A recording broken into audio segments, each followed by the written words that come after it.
ओम शांति। आज 29/11/2023 के महावाक्य। प्यारे मीठे बाप दादा ने कहा, मीठे बच्चे, अपनी बुद्धि का विचारों को अपनी बुद्धि व विचारों को इतना शुद्ध स्वच्छ बनाओ जो श्रीमत को यथार्थ रीति धारण कर बाप का नाम बाला कर सको। प्रश्न है, बच्चों की कौन सी अवस्था ही बाप का शो करेगी? उत्तर है, जब बच्चों की निरंतर हर्षित मुख अचल, अडोल, स्थिर और मस्त अवस्था बने, तब बाप का शो कर सके। ऐसी एक रस अवस्था वाले होशियार बच्चे ही यथार्थ रीति सबको बाप का परिचय दे सकते हैं। गीत है, मरना तेरी गली में। ओम शांति। बच्चों ने गीत सुना। कहते हैं, आए हैं तेरे दर पे जीते जी मरने के लिए। किसके दर पर? फिर भी यही बात निकलती कि अगर गीता का भगवान श्री कृष्ण कहे तो यह सब बातें हो ना सके। ना श्री कृष्ण यहाँ हो सके, वह तो है सत्युग का प्रिंस। गीता कोई श्री कृष्ण ने नहीं सुनाई, गीता तो परमपिता परमात्मा ने सुनाई। सारा मदार एक बात पर है, भक्ति में तुम इतनी मेहनत करते आए हो, वह तो दरकार नहीं। यह तो सेकंड की बात है। सिर्फ यह एक बात ही सिद्ध करने के लिए भी बाप को कितनी मेहनत करनी पड़ती है, कितनी नॉलेज देनी पड़ती है। तो बाबा ने वैसे मुरलियों में बताया है कि ये जो बात है कि गीता का भगवान श्री कृष्ण नहीं, प्यारे मीठे बाबा है, तो 100 वर्ष लग जाते हैं। अभी कोई सिद्ध नहीं हुआ, पर बाबा ने ये बताया कि ये अंत तक सिद्ध होगा। तो अब मान लो अगले 5-7 वर्षों में भी अगर ये सिद्ध हो तो 90-95 वर्ष इस एक सिंपल सी बात को सिद्ध करने में लग जाते हैं। इसलिए बाबा कहते हैं कि कितनी नॉलेज देनी पड़ती है इस एक बात को सिद्ध करने के लिए। प्राचीन नॉलेज जो भगवान ने दी है वही नॉलेज है। सारी बात गीता पर है। परमपिता परमात्मा ने ही आकर देवी देवता धर्म की स्थापना के लिए सहज राजयोग और ज्ञान सिखलाया है, जो अब प्रायलोप है। मनुष्य तो समझते हैं श्री कृष्ण कभी फिर आकर गीता सुनाएगा, परंतु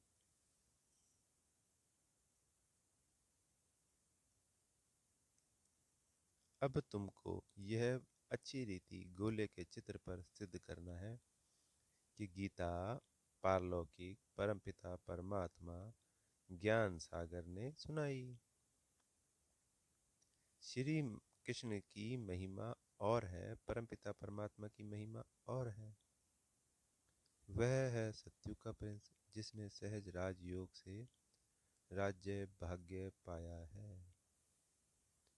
पढ़ते समय नाम रूप से और है, और फिर जब राज्य भाग्य पाया तब और है।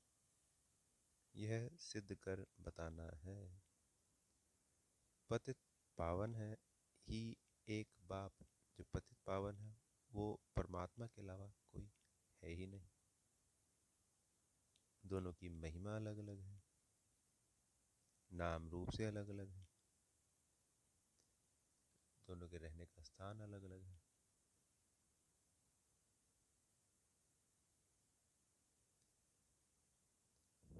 अभी फिर से श्री कृष्ण की आत्मा पतित पावन द्वारा राजयोग सीख भविष्य पावन दुनिया का प्रिंस बन रही है।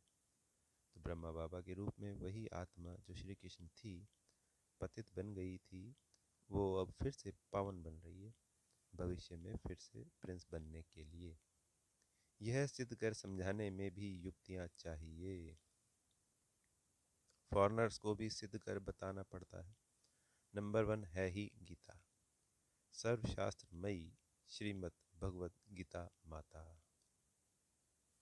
क्योंकि गीता के ज्ञान के द्वारा ही और अनेक धर्मों की मतलब ज्ञान की उत्पत्ति होती है, और पति से पावन बनते हैं, मनुष्य से देवता बनते हैं, और दूसरे शास्त्रों की भी माँ है। चाहे वो हिंदू धर्म में अनेकों अनेक शास्त्र लिख दिए गए, ग्रंथ, वेद, पुराण, सब कुछ, और दूसरे जो धर्म शास्त्र हैं उन सब की भी यही माँ है।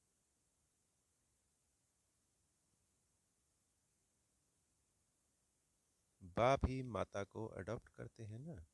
गीता किसने सुनाई? ऐसे नहीं कहेंगे कि क्राइस्ट ने बाइबल को अडॉप्ट किया। क्राइस्ट ने जो शिक्षा दी उनका फिर बाइबल बनाकर पढ़ते हैं। अब गीता की शिक्षा किसने दी, जो फिर बाद में पुस्तक बनाकर पढ़ते रहते हैं? यह किसको पता नहीं, और सबके शास्त्रों का तो पता है। यह जो सहज राजयोग की शिक्षा है वह किसने दी है, यह सिद्ध करना है। दुनिया तो दिन प्रतिदिन तमो प्रधान बनती जाती है। यह सब स्वच्छ बुद्धि में ही बैठ सकता है। दुनिया तो दिन प्रतिदिन तमो प्रधान बन रही है। बाबा कह रहे हैं ये सारी बातें स्वच्छ बुद्धि में बैठ सकती है। जो श्रीमत पर नहीं चलते उनको धारणा हो ना सके। श्रीमत कहेगी तुम बिल्कुल समझा नहीं सकते हो। अपने को ज्ञानी मत समझो। पहले तो मुख्य बात यह सिद्ध करनी है कि गीता का भगवान परमपिता परमात्मा है, वही पतित पावन। मनुष्य तो सर्वव्यापी कह देते, वह ब्रह्म तत्व कह देते, वह सागर कह देते, जो आया सो कह देते बिगर अर्थ। भूल सारी गीता से निकली है, जो गीता का भगवान श्री कृष्ण कह दिया है, तो समझाने लिए गीता उठानी पड़े। बनारस वाले गुप्ता जी को भी कहते थे कि बनारस में यह सिद्ध कर बतलाओ कि गीता का भगवान श्री कृष्ण नहीं। अब सम्मेलन तो होते हैं, सब रिलीजियस मनुष्य कहते हैं क्या उपाय करें जो शांति हो जाए, तो शांति के लिए सम्मेलन करते हैं ना, अनेक धर्मों के लोग मिलके, कि विश्व में शांति रहे सदा। अब शांति स्थापना करना पतित मनुष्यों के हाथ में तो है नहीं। कहते भी हैं पतित पावन आओ।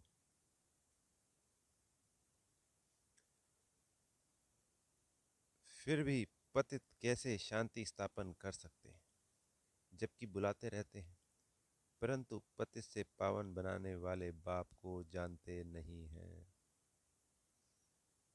भारत पावन था, अभी पतित। अब पतित पावन कौन है, यह कोई की बुद्धि में नहीं आता। कोई राम को समझता है और कोई कृष्ण को समझता है कि जो आएगा मुक्तिदाता, हमें इन दुखों से जुड़ाएगा, अपने साथ ले जाएगा। तो कोई कहता है कृष्ण आएगा, और कोई बुलाता है पतित पावन राम को, तो वो नाम निराकार राम। कह देते हैं रघुपति राघव राजा राम, अब वह राम तो है नहीं। झूठा बुलावा करते हैं, जानते कुछ नहीं। अब यह कौन जाकर बताए। बड़े अच्छे बच्चे चाहिए, समझाने की बड़ी युक्ति चाहिए। बड़ा गोला भी बनवाया है, जिससे सिद्ध हो जाए कि गीता भगवान ने रची। वह तो कह देते हैं कोई भी हो, है तो सब भगवान। बाप कहते हैं तुम बेसमझ हो। मैंने आकर पावन राज्य स्थापन किया, उसके बदले फिर श्री कृष्ण का नाम डाल दिया। पतित को ही पावन बनाकर फर्स्ट प्रिंस बनाता हूँ। भगवान वाच, मैं श्री कृष्ण की आत्मा को अडॉप्ट कर ब्रह्मा बनाए उन द्वारा ज्ञान देता हूँ। वह फिर इस सहज राजयोग से फर्स्ट प्रिंस सत्युग का बन जाता है। यह समझानी और कोई की बुद्धि में है नहीं। तुम पहले तो यह भूल सिद्ध कर दिखानी है कि श्रीमद् गीता है सब शास्त्र की माई बाप। तो सबसे पहले इस भूल को ही सिद्ध करके बताना। उसका रचयिता कौन था? जैसे क्राइस्ट ने बाइबल को जन्म दिया, वह है क्रिश्चियन धर्म का शास्त्र। अच्छा, बाइबल का बाप कौन? क्राइस्ट। उनको माई बाप नहीं कहेंगे। मदर की तो वहाँ कोई बात ही नहीं। यह तो यहाँ है माता पिता। क्रिश्चियन ने रीस की है श्री कृष्ण के धर्म से। यूं तो वह क्राइस्ट को मानने वाले हैं। जैसे बुद्ध ने धर्म स्थापन किया तो बौद्धियों का शास्त्र भी है, तो उसका नाम है धम्मपद। अब गीता किसने सुनाई? उससे कौन सा धर्म स्थापन हुआ, यह कोई नहीं जानते। कभी नहीं कहते कि पतित पावन परमपिता परमात्मा ने ज्ञान दिया है। अभी गोला ऐसा बनाया है जिससे समझ सकें कि बरोबर परमपिता परमात्मा ने ज्ञान दिया है। ये जो चित्र बनाए हैं, ये कोई आम मनुष्य नहीं बना सकता, जिसमें सृष्टि का आदि मध्य अंत का रहस्य छुपा हो।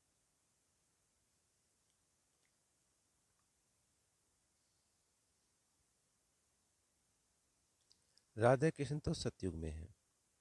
उन्होंने अपने को तो ज्ञान नहीं दिया, सतयुग में ज्ञान नहीं दिया। ज्ञान देने वाले जो दूसरा चाहिए, कोई ने तो उन्हों के पास करवाया होगा। यह राजाई प्राप्त कराने का ज्ञान किसने दिया?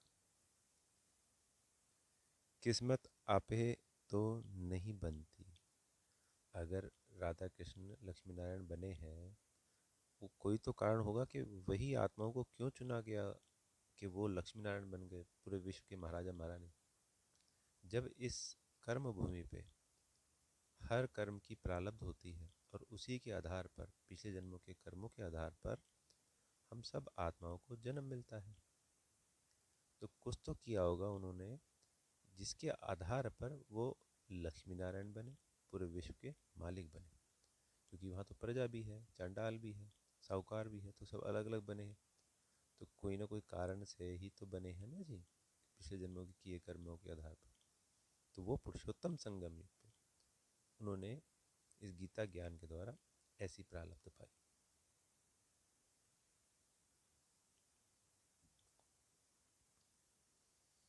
किस्मत आपे ही तो बनती नहीं, इसलिए बाबा कह रहे हैं किस्मत आपे तो बनती। किस्मत बनाने वाला है या तो बाप है या टीचर चाहिए। कहते हैं गुरु गति देते हैं, परंतु गति सदगति का भी अर्थ नहीं समझते। प्रवृत्ति मार्ग वालों की सदगति होती है, बाकी गति माना सब बाप के पास जाते हैं। यह कोई बातें कोई भी समझते नहीं। वह तो भक्ति मार्ग में बहुत बड़े बड़े दुकान खोलकर बैठे हैं। सच्चे ज्ञान मार्ग की दुकान यह एक ही है, बाकी सब भक्ति मार्ग की दुकानें हैं। बाप कहते हैं यह वेद शास्त्र आदि सब भक्ति मार्ग की सामग्री हैं। इन जप तप वेद शास्त्र आदि का अध्ययन करने से ही मैं नहीं मिलता हूँ। मैं तो बच्चों को ज्ञान देकर पावन बनाता हूँ। सारी सृष्टि का सदगति दाता हूँ। वाया गति में जाकर फिर सदगति में आना है।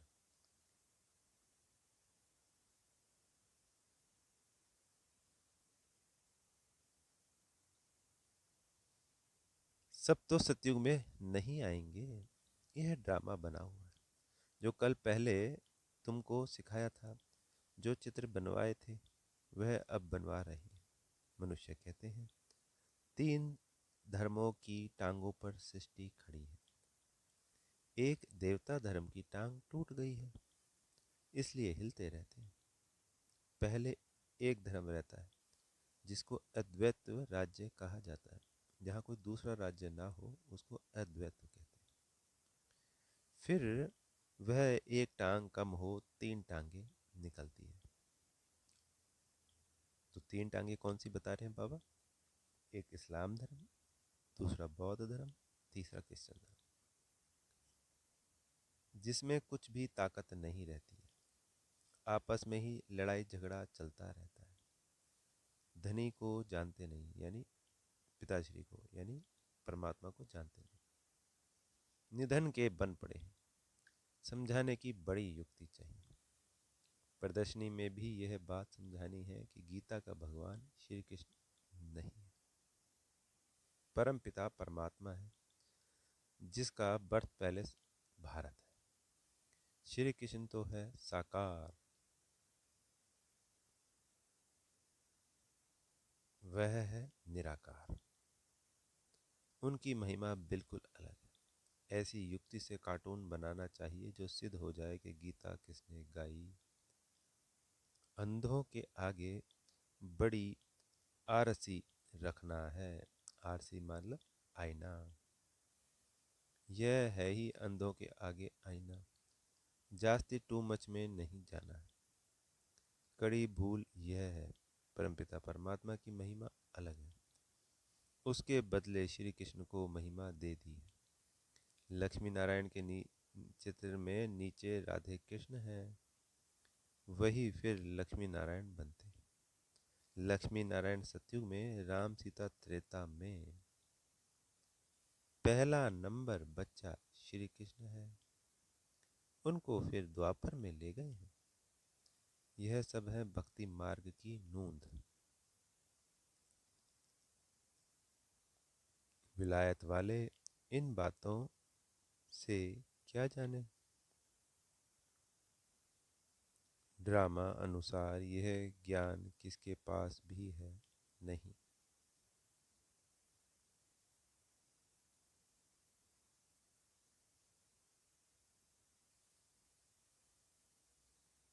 कहते भी हैं, ज्ञान दिन भक्ति रात। ब्रह्मा का दिन, ब्रह्मा की रात। सत्युग स्थापन करने वाला कौन है? ब्रह्मा आया कहाँ से? सूक्ष्म वतन में कहाँ से आया? परम पिता परमात्मा ही सूक्ष्म सृष्टि रचते हैं। जब बाबा आते हैं पुरुषोत्तम संगम युग पे, तो उससे पहले सूक्ष्म वतन की रचना करते हैं। वहाँ ब्रह्मा दिखाते हैं, परंतु वहाँ तो प्रजापिता ब्रह्मा होता नहीं। प्रजापिता ब्रह्मा जो साकार में बाबा थे, वो प्रजापिता ब्रह्मा, वो अव्यक्त ब्रह्मा। जरूर प्रजापिता ब्रह्मा और है, वह कहाँ से आया? यह बातें कोई समझ नहीं सकते। श्री कृष्ण के अंतिम जन्म में उनकी परमात्मा ने अपना रथ बनाया है। यह किसकी बुद्धि में नहीं है। यह बड़ा भारी क्लास है। टीचर तो समझते हैं ना, यह स्टूडेंट कैसा है। तो क्या बाप नहीं समझते होंगे?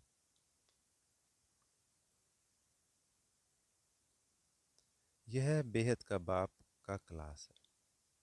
यहाँ की बात ही निराली है। शास्त्रों में तो प्रलय आदि दिखाकर कितना रोला कर दिया है। कितना घमंड है। रामायण गीता आदि कैसे बैठ सुनाते हैं। श्री कृष्ण ने तो गीता सुनाई नहीं।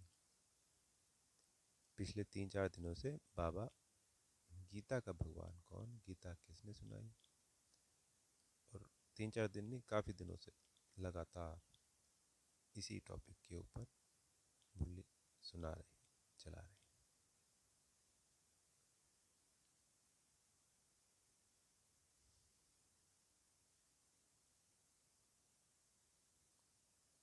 श्री कृष्ण ने तो गीता सुनाई नहीं, उसने तो गीता का ज्ञान सुनकर राज्य पद पाया है। सिद्ध कर समझाते हैं, गीता का भगवान यह है, उसके गुण यह है, श्री कृष्ण के गुण यह है। इस भूल के कारण ही भारत कौड़ी जैसा बना है। तुम माताएं उनको कह सकती हो कि तुम लोग कहते हो माता नरक का द्वार है, परंतु परमात्मा ने तो ज्ञान का कलश माताओं पे रखा है।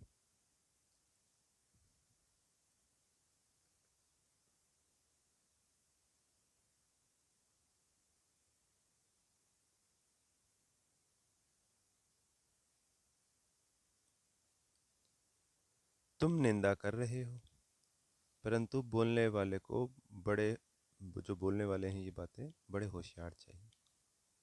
पॉइंट सब नोट कर समझाना चाहिए। भक्ति मार्ग वास्तव में गृहस्थियों के लिए है। यह है प्रवृत्ति मार्ग का सहज राजयोग। हम सिद्ध कर समझाने लिए आए हैं। बच्चों को शो करना है, सदैव हर्षित मुख, अचल स्थिर मस्त रहना चाहिए। आगे चल महिमा निकलनी जरूर है। तो बाबा कह रहे हैं जो आने वाला समय है उस समय में महिमा जरूर निकलेगी, और बच्चों को हमेशा मस्त खुश हर्षित मुख रहना है। तुम सब हो तो ब्रह्मा कुमार कुमारियाँ। कुमारी वह है जो 21 जन्मों के लिए बाप से वर्षा दिलाए। कुमारियों की महिमा बहुत भारी है। मुख्य कुमारी तुम्हारी मम्मा है। चंद्रमा के आगे फिर अच्छा स्टार भी चाहिए। तो जो ध्रुव सितारा है, इन सब सितारों में वो मुख्य होता है। तो ध्रुव सितारा मम्मा का गायन यानी प्रतीक। चंद्रमा है ब्रह्मा बाबा का प्रतीक, और सूर्य है शिव बाबा का प्रतीक।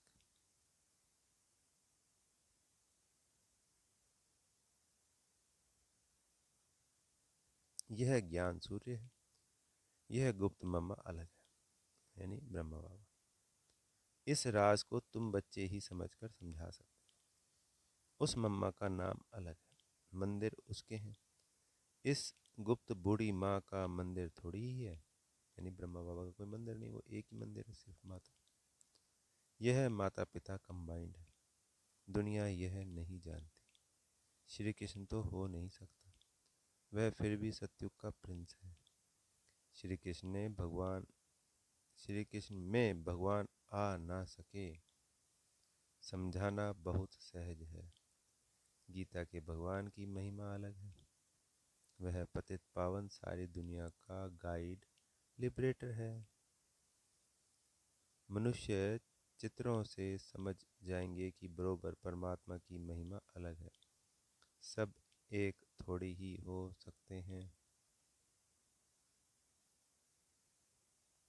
अच्छा, मीठे मीठे सिकिले दे बच्चों प्रति माता पिता बाप दादा का याद प्यार और गुड मॉर्निंग।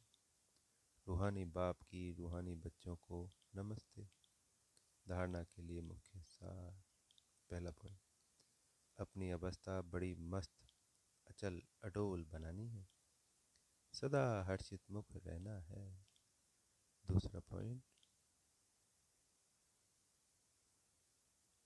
ज्ञान के शुद्ध खमंड में रह यानी नशे में रह कर बाप का शो करना है। गीता के भगवान को सिद्ध कर बाप की सच्ची पहचान देनी है।